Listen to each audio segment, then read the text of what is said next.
Hi, everybody. For today's episode of A Guy with a Scarf, the mini-series I'm doing for the Olympics prior to Paris 2024, I have the pleasure to have with me a veteran of Olympics and someone that has been in the sector for a long time, at least as much as me, but then we'll check the dates, Michael Payne. Hi, Michael. Great to be with you, Carlo. So maybe, I guess a lot of people know who you are, but for those that don't, tell me a bit about Michael in this, in our industry, your journey. My journey, well, I started out as a professional ski racer, or more to the point, freestyle skier, competing on the World Cup circuit. And because it was professional, you had to find sponsors for yourself in order to pay for the tickets, the travel. There was no national support. This was in the mid-'70s, and at the very early days of freestyle and the very early days of sponsorship. And as the story would go, I was a lot better at finding sponsors than I was at winning any of the competitions. So I decided maybe I should make a sort of a slight career change. I started representing some of the skiers and the events. And I thought, well, this is the beginning of a new industry. Maybe I should actually go and learn what it's all about. There were two agencies at the time at the forefront of the industry. One was Mark McCormack's IMG, basically focused on representing athletes. And the other was an agency called West Nally, which was run by a young executive called Patrick Nally. But he was in partnership with a gentleman called Horst Dassler, who was the son of the founder of Adidas and had great political connections. And West Nally was sort of, as much as McCormack, focusing on athletes, West Nally was focusing on big events. And I said, right, whichever agency I can get into as the T-boy and learn the business. And West Nally was the first one to offer an opportunity. I spent 5 years there, and at the end of that was headhunted to the IOC's then agency and de facto marketing department, ISL, and set about in the early 80s trying to create a marketing strategy for the Olympics. And I stayed there 20 years before Bernie Ecclestone decided that I would have much more fun working with him at Formula One. So I joined Bernie, but I also built my own advisory group and stayed very close to the Olympics. And I'm still quite close to the Olympic world today. So it's funny that we have, in reverse order, a bit in common. In 1987, I was doing Formula One, and in my, sports tech area, I started with Formula One and Ski World Cup.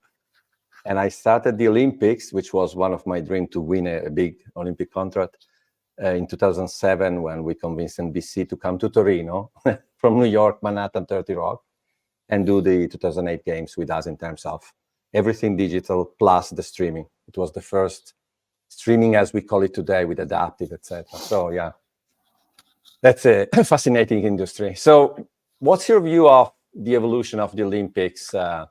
Without going obviously in all the details, but the time that you've spent in this industry, what has changed mostly? Because very often, every year we say, oh, it's huge, this will change everything, but then it normally takes decades. What is your, you have a good observation point, I'd say. Well, I think you're absolutely right when you say it takes decades, because when you look at a sort of specific moment in time, it's not always sort of easy to understand the impact or the pace of change. But when you look at it over a longer period, and I've been privileged to have spent more than 4 decades with the Olympics. Sarajevo 1984 was my very first games, and when I joined the IOC, it wasn't necessarily seen as a great career move, because the organization was bankrupt. If you look back at the early 80s, most of the commentators were talking about, were writing the obituary of the Olympic world, there was no money in the bank. I mean, interestingly, when Samaranch became president of the IOC in 1980, he returned from the Moscow Games to the IOC's offices, looked at the paperwork, and thought, what have I done? Is there any chance I could give the presidency back? There's no way I can save this. There's no money. Fortunately, he didn't sort of have too many second thoughts, and he stuck with it. But you look back at that time, I mean, there were no hosts. I mean, for the 1984 Olympic Games, initially there were only two candidates, Tehran and Los Angeles. Wow. Now, Tehran, sort of tongue-in-cheek way to describe it would be they had a slight management change at the top, and the Ayatollahs didn't think it was necessarily an interesting idea now to invite the whole world to Tehran. No. Yeah. Los Angeles, the Americans loved the Olympics, but the local citizens of Los Angeles were looking at the sort of accounts of Montreal and the perception, wrong, but the perception that the Montreal Games had bankrupted the city. So Los Angeles said, nah, let's have a public vote. And over 90% of the people said no. Wow. So the IOC was left with nothing. And they put a new model together, basically, pioneered by the visionary Peter Uberoff on a private financing model. But then even if you could, by some miracle, get to the games, at 3-4 months out, the superpowers would all take the Olympics and use it as a political football, screaming, boycott. And so nobody would come to the party. So you go back to this period of sort of pre-84, and the journalists were not necessarily wrong in writing the obituary of saying, well, they've become too expensive, too political. They were wonderful, but the world moves on, and sadly they will move on now without the Olympics. So it sounds, without calling names, because I also don't have all the details, there may be some other multi-sport events that today are a bit in that area of, does it still make sense? So I think now, if you look at now, you may have questions about, having the Olympic Games in your country, etc. But it's clearly, what you described seems unreal if you think of what the Olympics have become now.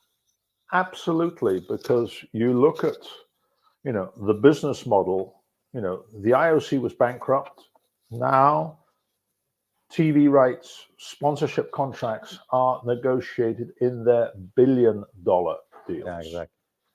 You have the greatest cities in the world wanting to host the games. The games, with the right political management, are a transformation for the city or the country. So, this idea that it was nearly all over, for a lot of people, unless they go back and study the history, they go, what are you talking about? Yeah, exactly. But then you actually remind them and they go, oh yeah, I'd forgotten about all that. Which equally is not to say that everything today is perfect. And the Olympics is probably facing a more definitive crossroads on its business model than at any time since I first joined the IOC. In which sense? That's the business model. Firstly, if you look at media and television rights, the IOC has contracts for its main broadcasters out until 2032. 32, yes. But, in the next 2, 3, 4 years, they're going to have to start thinking, what do we do after 32?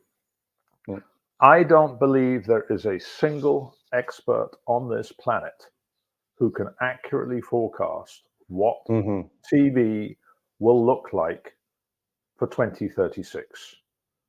Does the IOC stay with the traditional model with the networks? Will the networks even be in existence then? Does the IOC broadcast the games itself on streaming? Is it some form of combination or whatever? The key thing is it will change. Mm. And how the IOC distributes the content of the Olympics, which has got to be the first mission to make sure everybody can watch and follow and engage. Nobody today can tell you what is that model. So that's Crossroads 1. Crossroads 2 on the sponsorship. Again, the top program has arguably been the most successful sports marketing, if not marketing program ever. When we launched the top program, we were selling sponsorships for between $7 and $15 million a sponsor. Today, they are sold for hundreds of millions of dollars. Some companies paying $400, $500, $600 million per quadrennium. But how companies market, how they look to engage with the consumer in an ever more cluttered market, the Olympics remains an incredibly powerful brand. But how companies partner with that brand to use it to drive their business, again, is at a fundamental crossroads and change. So you look at those two, business models, which is, I think, for the first time in 4 to 5 decades, will require serious rethink. And it's no longer, not that it was ever simple, but it's getting a lot more complicated. But also, in a positive sense, and I think Paris will validate this, there is still an incredible global enthusiasm to see the world come together. The more you get conflict and politics and negativity, it's not bad to have a break for 2 weeks and just see what the world could be like in a great, the phrase we developed for the branding campaign some years ago, a great celebration of humanity. No, I think this is it really resonates. I've talked to obviously Yanis and Alex and Terence, and this fact of the maybe even abstract Olympic brand seems not to be less than it was in the past, even maybe more strong now. On the other hand, do you think I like the two crossroads that you described. To me, maybe the media crossroad seems a more, I don't want to say a more complex one, but it's more happening at a certain time because of the rights. I also understand the sponsorship rights have, there is a moment, but it's not the sponsorship a bit more fluid? So it's maybe many crossroads and the media is more a big one. So I don't think it's a big difference, but I would be more worried about the media one than the sponsors, but because that's my core competence, maybe you have the opposite view. I don't know. No, I don't think you should be less worried about one or the other. Both are critical. And the media one, I suppose, the biggest issue is the whole industry is changing. It's not unique to the Olympics. Yeah. And nobody has an answer. If you're looking more than a decade out, what does it look like? Yeah. And, again, if you look back over the last 2 decades, how the media world has changed. I mean, a sort of a simple statistic, because I always believe it's helpful to understand the challenge and the pace of change to give us a clear context. Less than 2 decades ago, the Olympic Games took place in Atlanta, the home of NBC, and NBC, with their own home games, broadcast 200 hours of sports coverage.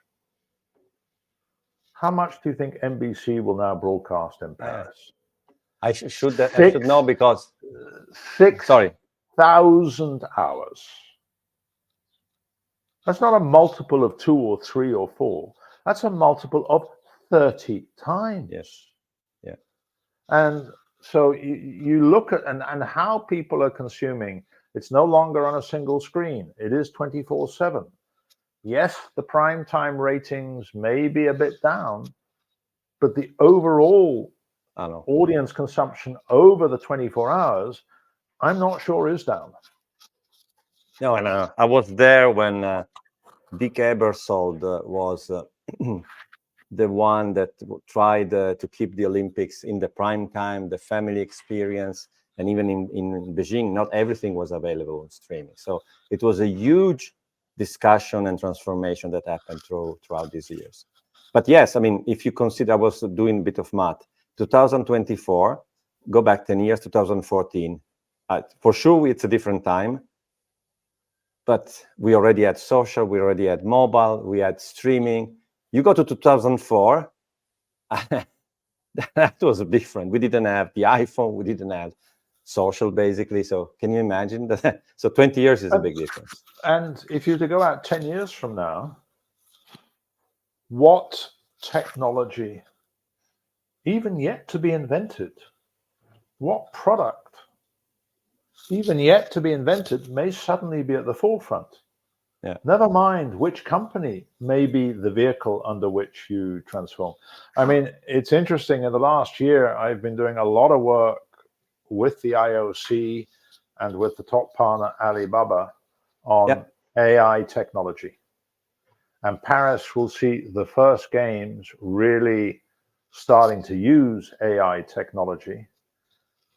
I mean, it's mind-boggling what is possible, and how it is changing, whether it's from the operations, whether it's from the information. I mean, it's fascinating. But I mean, 3 months is prehistoric at the pace this is moving. Yeah, no, I'm fully involved in that. So, but again, also there, I see in AI we are at the so, and again, AI is there, was there for a long time. I had an innovation lab of 10 people. Nobody was taking care of us because nobody knew what AI was. Then generative AI came out at the end of 2022, and now it's everywhere. But we are a bit when the iPhone was launched, there was no App Store in the first iPhone. We may forget that. I think we are there. So it will be, again, it will take time to be adopted in a way that it really transforms things. But it's true. I've already seen it in different ways. It's starting to be used in real production scenarios. So for sure, Paris will be one big test of what is possible and how this will develop. One other thing that I think has changed, if we look at that back, is athletes. Not that the athletes are different, but the way they interact with the fans. 2004. Forget the rules. Not about the rules. You may go there, but and I'm not an expert on the subject. But especially how now they didn't exist as if you want, a voice to the public, right, to the fans. Now it's a lot different. You have identified a fascinating area where the superstar athlete has a far bigger reach and following than most of the media outlets. Yeah. The New York Times, may have 5 million viewers. Phelps has 50 million followers or more on social. Yeah. And so this opens up two interesting lines. One, the athlete is becoming their own media platform and doesn't necessarily, or sometimes wants to bypass the media, the traditional media, the traditional media, because they don't trust them. Secondly, for companies, partnering singly with an athlete and the power of his media platform, it's an interesting proposition. And so you go back a bit more than a decade, the athlete was there as the athlete competing. The athlete is now able to take, his own destiny in his own hands as it relates to media, not dependent on getting his message out through a third party. And, with his manager and agents, has the ability for much more control. And again, I think we will see this in Paris, where the IOC doesn't want to stop the voice of the athlete, but has got two sort of challenges. One, how to manage the politics, and how do you make sure that the field of play remains neutral, clean.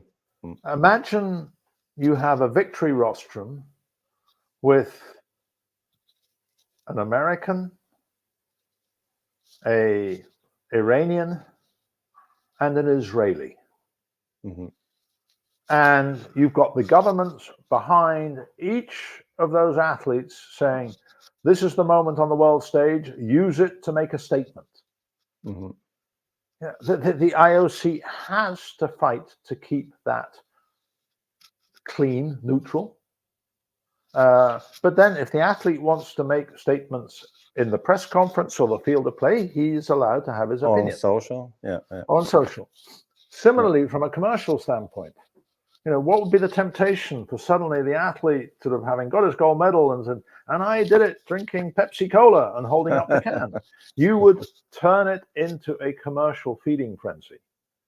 So there's this balance between protecting the genuine integrity and the political neutrality without suffocating, the freedom of speech.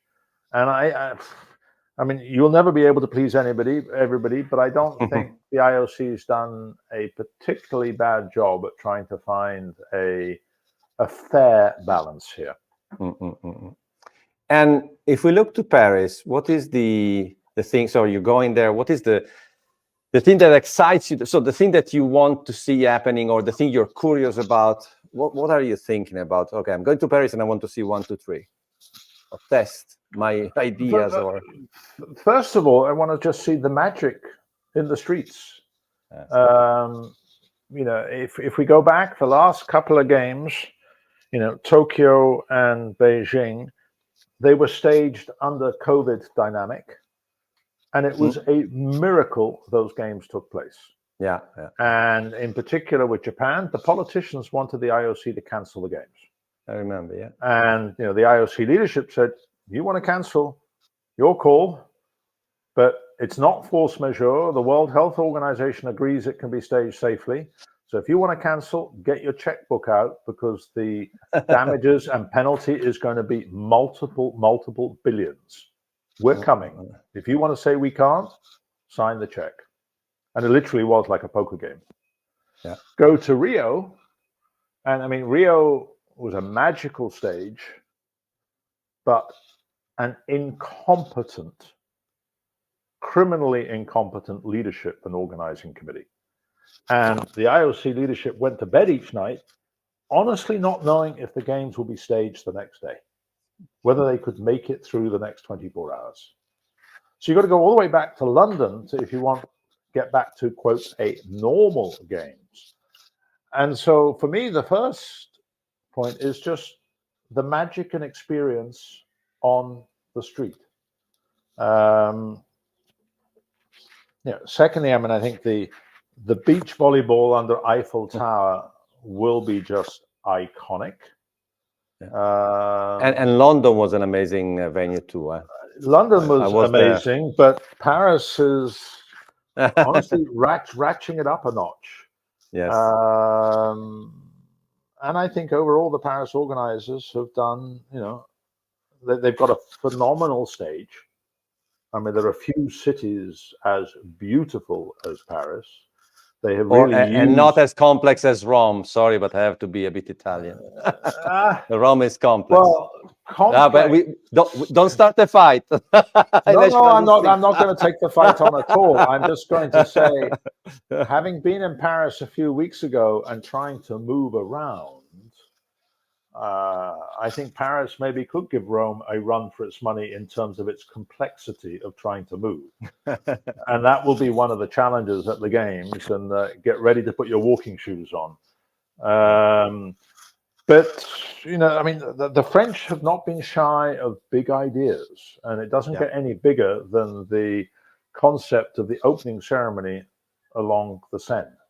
I mean, it's totally it's bonkers. It's brilliant.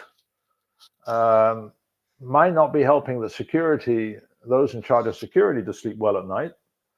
But you know, I think across all of the different players within the Olympic movement, there really is a strong hope and desire that it comes together, and that we can have this sort of, the Olympics can fulfill its potential.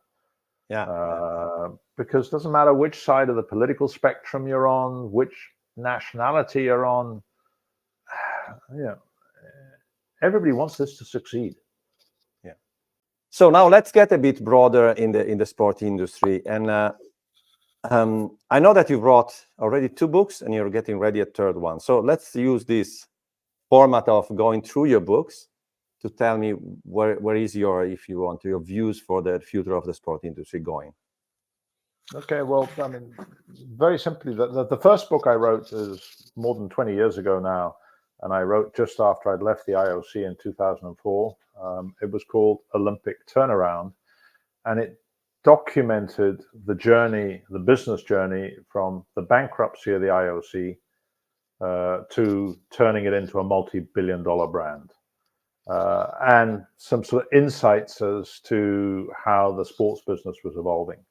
And that was quite successful. I think was published in more than 15 languages and sold maybe more than 1 million copies, thanks in large part to the Chinese.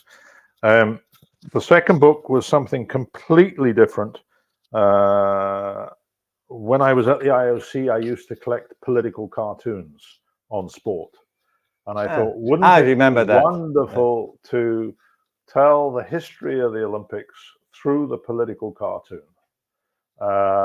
And it's one of these ideas you think about, but you never bother to actually get around and do it. Along came COVID, and you know, you're locked up, you can't go anywhere. And so I thought, you know, stop talking about it and actually do it. And that turned into a 5-kilo coffee table book, detailing the sheer power and creativity of the cartoonists, from some 600 cartoonists. They'd all been published in the Wall Street Journal or media around the world, and their views on doping, their views on technology. At the time, so I said to the IOC, you're going to get asked for quotes about this book because of, you know, who I am and the book. And they turned around and they gave a great quote to say that this is a scurrilous, irresponsible, and libelous book, and we can't wait for the 2nd edition. And that the whole project was done for charity. And the 3rd book, again, very different, and it is semi-autobiographical on my whole journey through the business of sport. Not just about the Olympics, but my time with Formula One and Bernie Ecclestone, where I was with him for 15 years, through to one of the more recent projects where I was asked by Prince Albert, who was the honorary patron of modern pentathlon, to whether there was any idea of how we could save the sport. And I said, none. But he didn't let up. And eventually I found myself with a couple of friends in a room with the board of modern pentathlon.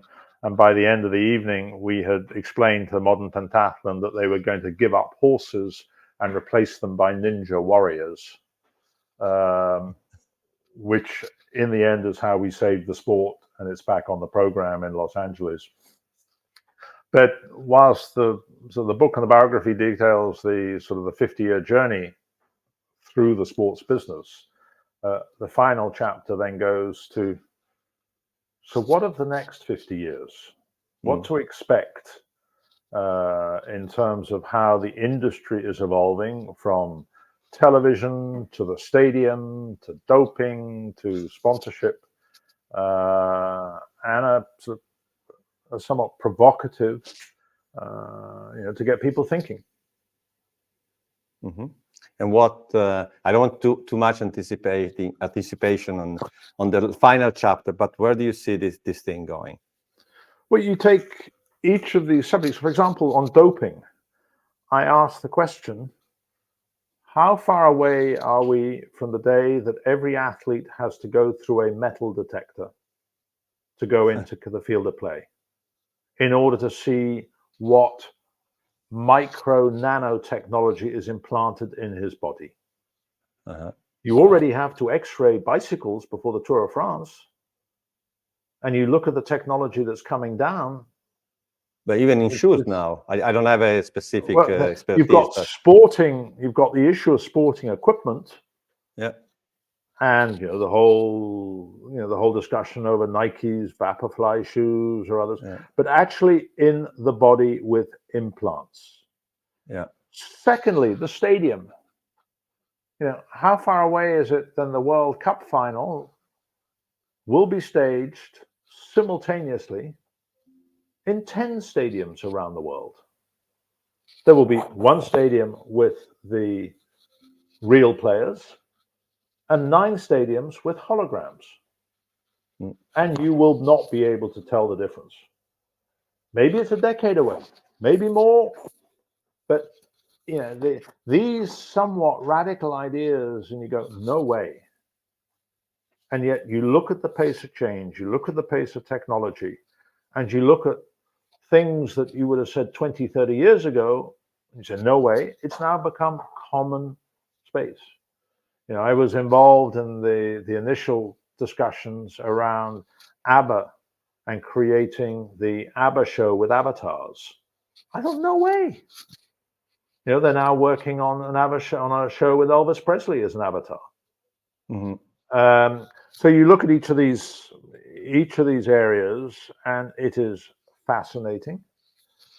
It is a massive challenge for the sports leadership. Mm-hmm. And at the major sports, the level of professional strategic management expertise you need at the top of the sport, I mean, it's no longer amateur time with the committees. Mm-hmm. No, I agree. I've been very involved, dating back to the Formula One days with CVC.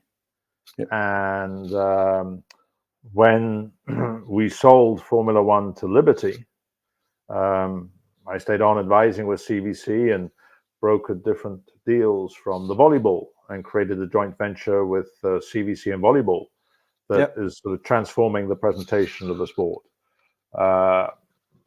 Followed very closely Liberty's evolution with Formula One, where initially they struggled. Mm-hmm. They didn't have a clue what they bought.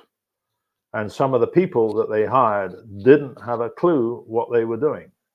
And it took Liberty 2 or 3 years to find their feet.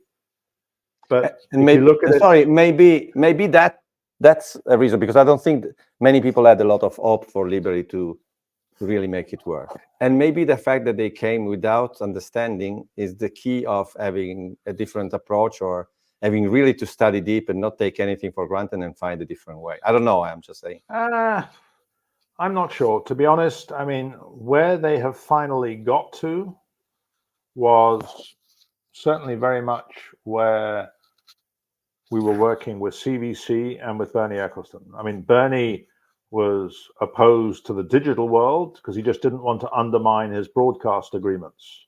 But mm-hmm. Bernie and CVC fully understood they're in the entertainment business. Mm. You had initially at CVC, a lot of some senior managers who had never done a day's work outside of America. Mm. They didn't have a clue how to deal with China or and CVC struggled. Mm-hmm. Where they are today, I think, is in an excellent place.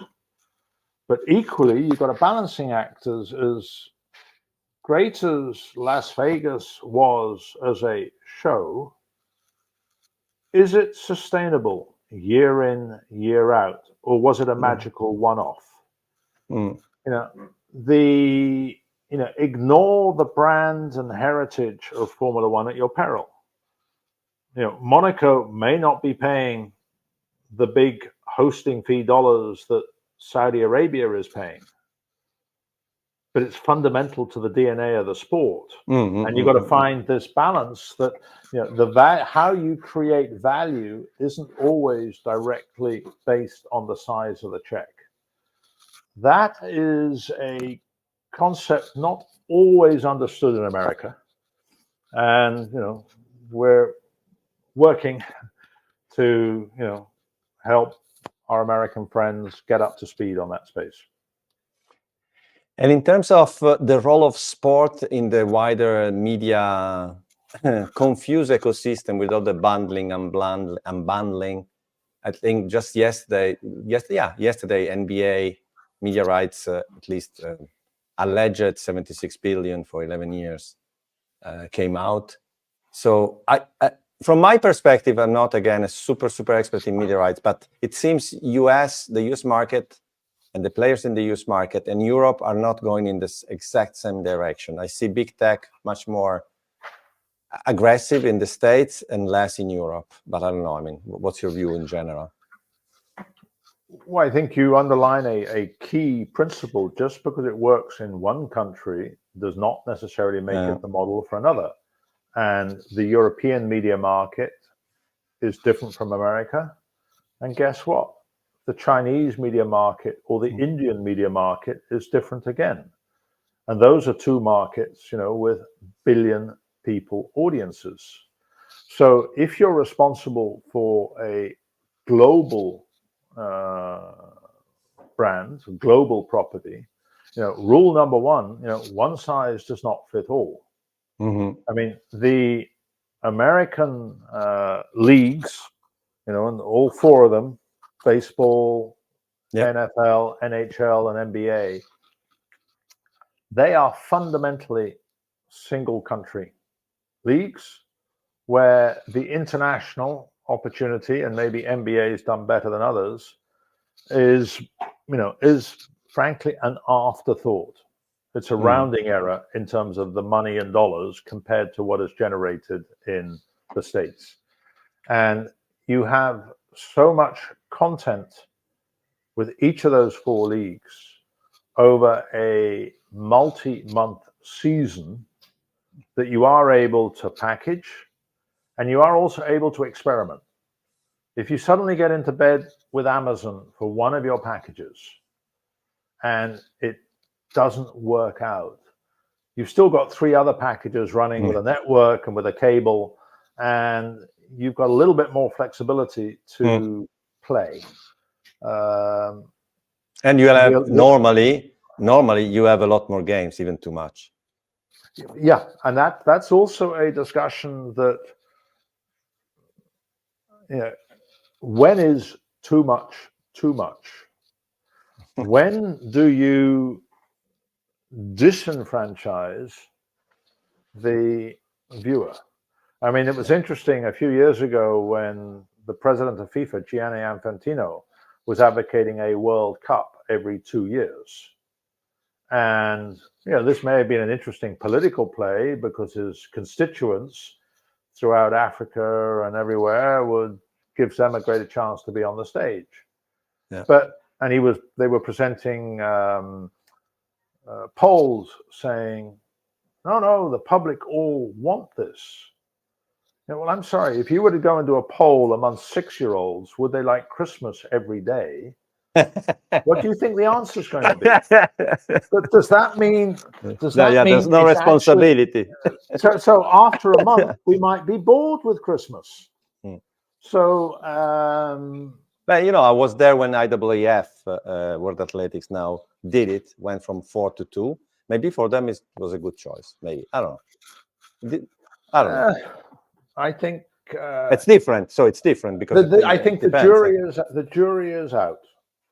if you take it back through to the Olympics and it leads up to the Paris issue now, one of the greatest strengths of the Olympics is its rarity value. Once every 4 years. One of the greatest weaknesses of the Olympics is its rarity value. Yes. People forget. And you've got to reboot their understanding, their interest, and this is magical. And wouldn't change it at all.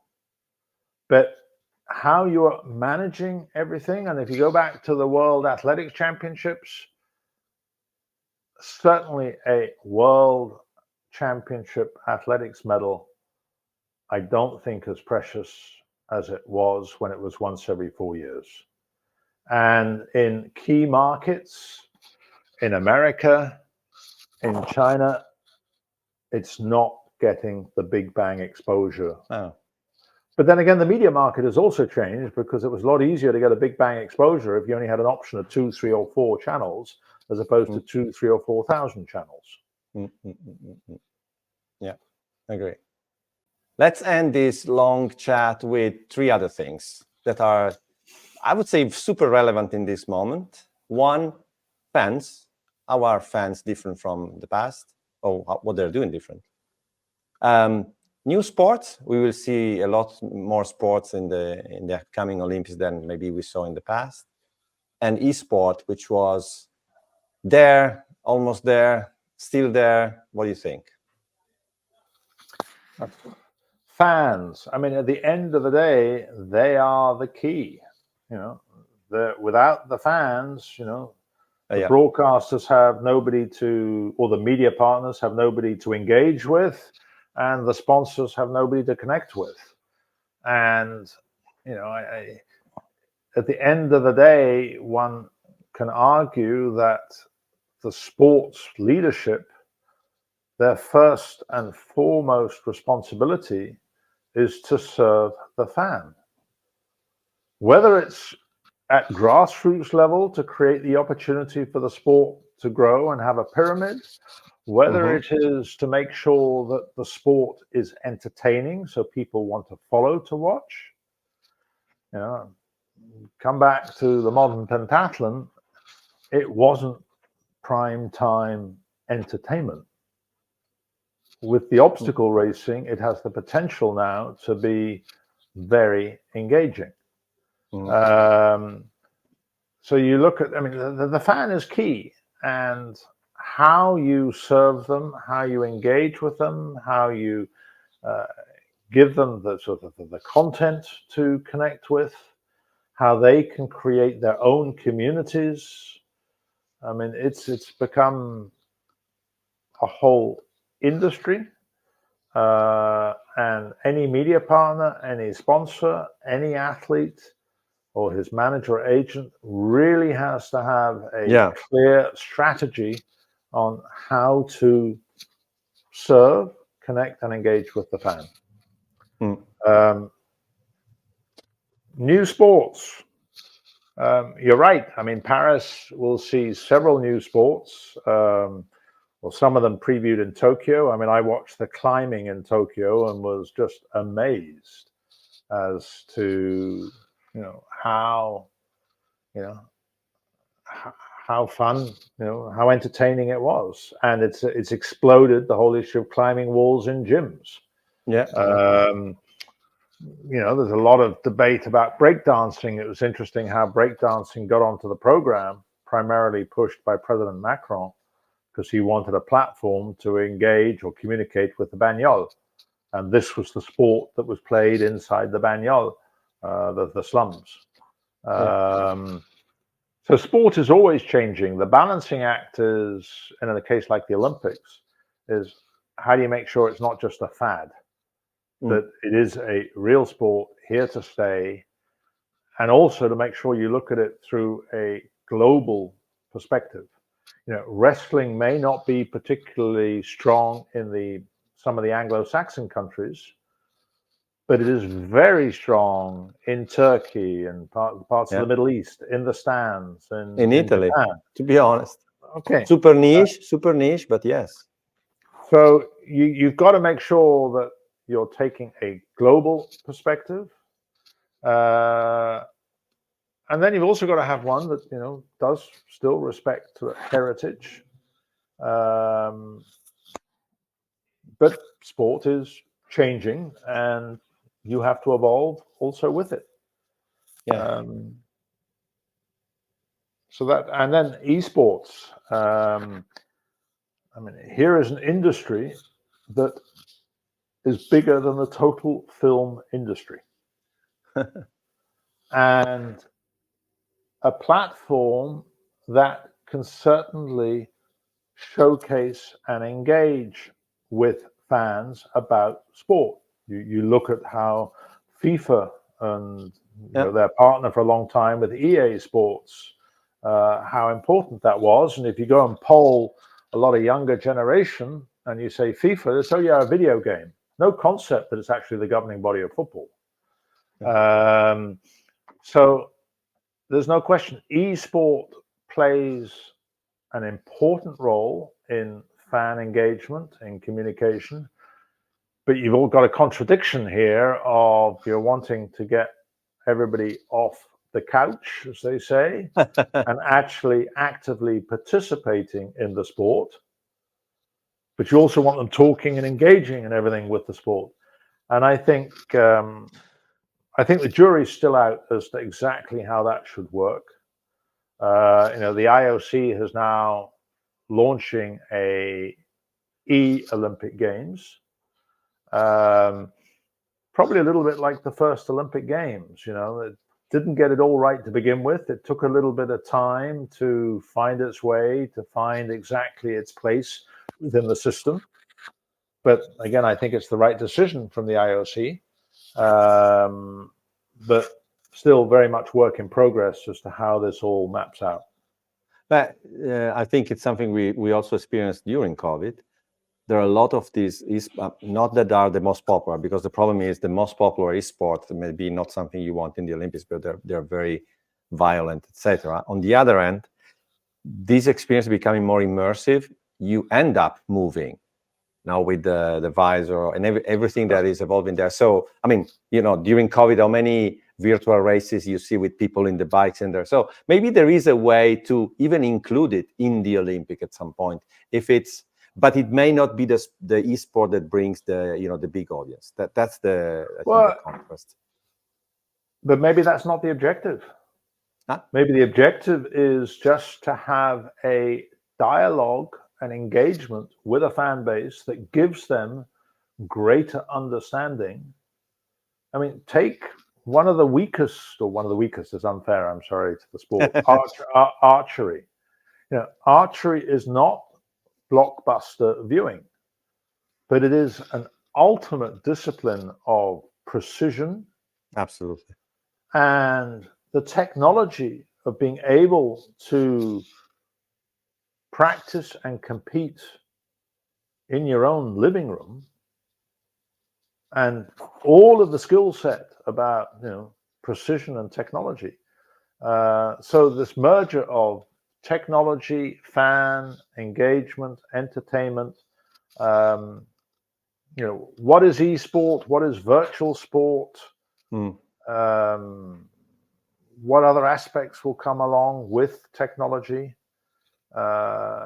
It's part of an overall ecosystem that, somebody once said, any sports federation that doesn't have an e-sport strategy will soon be in the museum and extinct. But how you develop that strategy to serve and complement the bigger agenda, that people are still learning. Yeah, absolutely. So thank you, Michael. It's been a long journey through Olympics, beyond Olympics, and the past, present, and future of sport.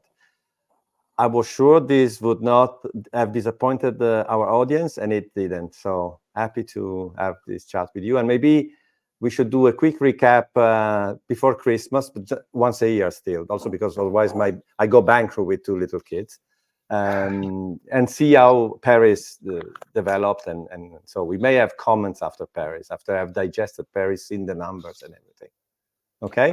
Absolutely. I think Paris will be a good defining moment for people to take stock of where are we and where are we going. Okay. Thank you for taking the time. Carlo, great to be with you today. And as I said, I hope we got some of your followers and listeners thinking through a few of the issues. Grazie. Ciao. Arrivederci.